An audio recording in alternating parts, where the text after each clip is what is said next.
A natureza coroava todo o povo do quilombo do Cabula, com a energia mais pura do universo, o axé, e dava à menina Bucala o seu poder mágico, com a coroa em crespo mais lindo do mundo, rainha.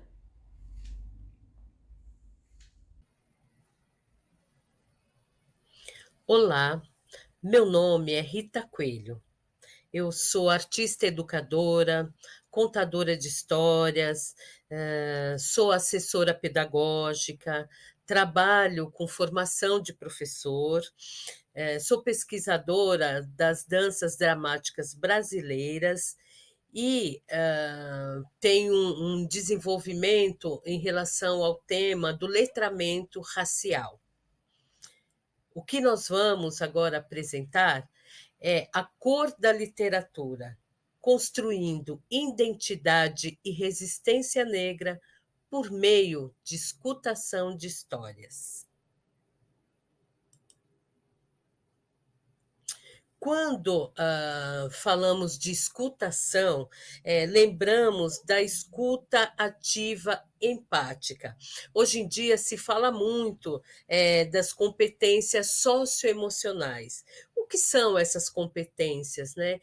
São essas capacidades individuais que nós temos de lidar com as nossas emoções, com os nossos sentimentos, a nossa relação com o social, a nossa relação com nós mesmos. Então, essa escuta ativa, empática, ela é uma escuta que ela promove todos os sentidos, é uma relação de você com o outro através de todos os sentidos. Como é que meu corpo fica quando eu ouço? Né? E o que o outro me conta nessa escutação? Como é que eu escuto? Eu escuto somente a palavra, eu escuto a tonalidade da palavra, eu escuto a melodia da palavra, eu escuto o corpo que se movimenta, a mão que se movimenta. Isso é uma escuta ativa, empática e muito importante nos dias de hoje. O que nós vamos ver agora são algumas ilustrações que nos revelam o que acontece nesse cenário quando tem um contador e contando para quem ou lendo um livro. Isso é uma ilustração de fábula. O que a gente percebe? Que tem uma pessoa, uma senhora, no caso, contando uma história, e quem está em volta muito encantado. Então, através dessa escutação que ela faz, todos os que estão no entorno se agregam em torno dela. Aqui o que nós vemos são homens em volta de uma fogueira, me parece que no fim da tarde, mas também do mesmo jeito que a primeira ilustração, ele nesse movimento de estar junto aqui, ele também agrega em torno de algum caso, de algum caos, de alguma história. Então a gente vai percebendo os corpos no entorno, né? Todos prestando muita atenção, que a figura central também é muito concentrada em torno daquilo que está dizendo. Percebemos que aqui é de uma sociedade muito antiga, africana, e o que eles estão fazendo aqui também é um momento de uma fogueira, é um momento de um círculo, de uma roda de conversa, e todos estão muito atentos. Então, o que a gente percebe? Que esse contador, ele, muito em ebulição com a sua história, ele está se movimentando e também está muito impregnado disso que ele está contando, e o seu entorno nessa escutação muito prazerosa.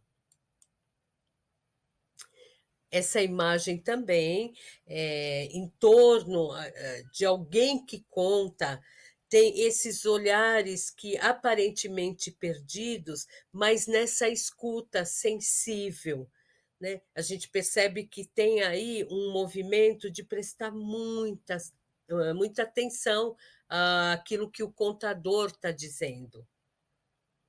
Aqui também, nessa ilustração, vemos um homem, seria um sábio, alguém importante na comunidade, fazendo seus relatos. E no entorno também muita atenção, muita concentração. Isso é uma escutação. A cor da literatura, construindo identidade e resistência negra por meio de escutação de história. Mas por que as escutações de história constroem identidade e resistência negra?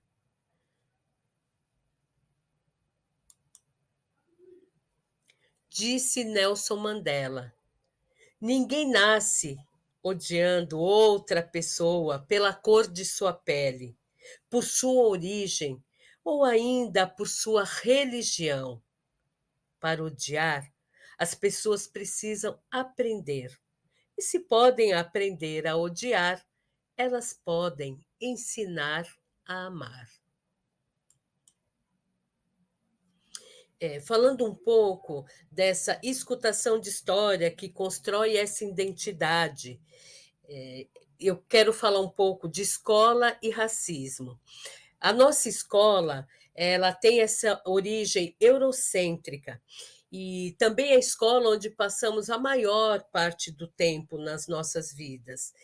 E é onde, desde os primeiros anos, nós conseguimos observar as relações racistas e como nos falta repertório para que a gente combata essas ações. Então, não adianta dizer para as crianças que naquela sua ação voluntária em vários momentos dentro da escola e ouvimos seu cabelo de bombril, seu negrinho do pastoreio.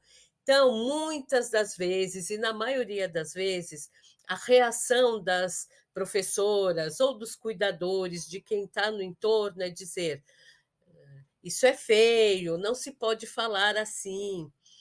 Bem, não basta mais dizer que isto é feio. Precisamos ter repertório para que esse estudante, desde os seus primeiros anos, compreenda que isso sim é racismo e hoje em dia, sim, racismo é crime. Então, a história, ela é um forte elemento de ação afirmativa. E o que são essas ações afirmativas? São ações que, ao longo do tempo, quer sejam políticas públicas ou nossas ações do dia a dia, que possam valorizar o pensamento, a literatura, a ilustração, as artes do povo preto, do povo negro. Um dos repertórios, desde os primeiros anos, nas suas infâncias e adolescência, é o conto e o encanto, é o encantamento que esse conto traduz. Quando eu conto uma história, eu lanço mão da palavra, eu lanço mão da minha voz, do meu movimento. E estudando essas histórias, eu vou tendo a habilidade de fortalecer cada nomenclatura que a história me traz. Então, uma escutação de história, principalmente quando são histórias que trazem no seu repertório histórias das princesas negras, histórias do povo negro, que fale sobre cabelos, que fale sobre biotipos, porque aqui no Brasil nós vivemos um preconceito essencialmente por biotipo. Então, quando eu conto uma história e faço com que o outro me escute, e essa história fala desse poder desse povo negro, esse estudante, essa criança que me ouve, ela se identifica e ela se empodera daquela história e, através da sua identificação, ela cria identidade, porque ela se vê projetada naquela história. Amadou Ramparteba foi um escritor malinês que, em seu texto A Tradição Viva, faz com que as reflexões em torno da palavra se movimentem. Ele diz: a tradição oral é a grande escala da vida. Ou, dentro da tradição oral, na verdade, o espiritual e o material não estão dissociados. A tradição oral conduz o homem à sua totalidade. É por isso que no universo tudo fala, tudo é fala que ganhou corpo e forma. A palavra é uma tecnologia ancestral. A palavra é o que faz com que tenha essa mediação entre aquilo que eu sinto, entre aquilo que eu leio, com aquele que está escutando. A palavra é mágica e ela tem uma força. A fala, segundo Amadou Ramparteba, pode criar a paz, assim como pode destruí-la.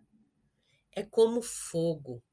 Uma única palavra imprudente pode desencadear uma guerra, do mesmo modo que um graveto em chamas pode provocar um grande incêndio. Diz o adágio malinês, que é que coloca uma coisa nas devidas condições, ou seja, a palavra arranja, dispõe favoravelmente. Isso é a fala.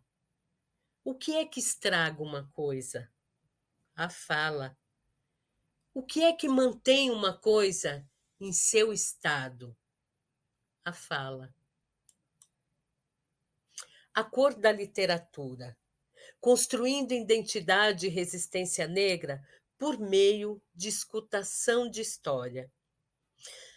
Eu faço aqui novamente, eu quero negritar o quanto é importante, logo nos primeiros anos, que todos possam, dentro das escolas, escolher um repertório, escolher um livro de literatura que, além da qualidade literária, ela traga esse conteúdo para esse universo da nossa cultura africana, da nossa cultura afro-brasileira. Para isso, nós estamos respaldados pela Lei 10.639/93, que fala da obrigatoriedade das escolas públicas e privadas no ensino fundamental e médio de trabalhar com as diásporas, com a cultura africana, com a cultura afro-brasileira. Essas histórias contribuem para que essas crianças, para que esses estudantes criem repertório, ganhem um empoderamento em torno da história da sua vida, adquiram lugar de fala, se identifiquem com os personagens daquela história, cria repertório de defesa e de reconhecimento. E o que é criar repertório de defesa? É quando eu consigo decodificar onde está o preconceito no nosso dia a dia. Se eu consigo identificar, eu consigo combater. Conhecer a história do seu povo. É muito importante que possamos conhecer a história de que povo que é esse, né? Quem foi esse povo escravizado? Quem é o povo africano? Quais são os frutos do seu trabalho? O que eles trazem de potência? O ferreiro nasceu na África, né, que é uma arte milenar. as princesas, os príncipes. Então, é mais do que na hora de que nessas ações afirmativas consigamos cada vez mais trazer as maravilhas desta cultura africana e entender a nossa ancestralidade. Que é a nossa ancestralidade? É reverenciar aqueles que vieram antes de nós, abrindo caminhos, despertando movimentos. A ancestralidade é quando podemos olhar para trás e podemos compreender que existe uma história de força, de luta e de coragem. É por isso que trazer todos esses elementos, trazer todo esse repertório para as rodas de história, conseguindo transmutar as escutações, conseguindo decodificar tantos símbolos deste povo, que somos nós na nossa ancestralidade, é muito importante.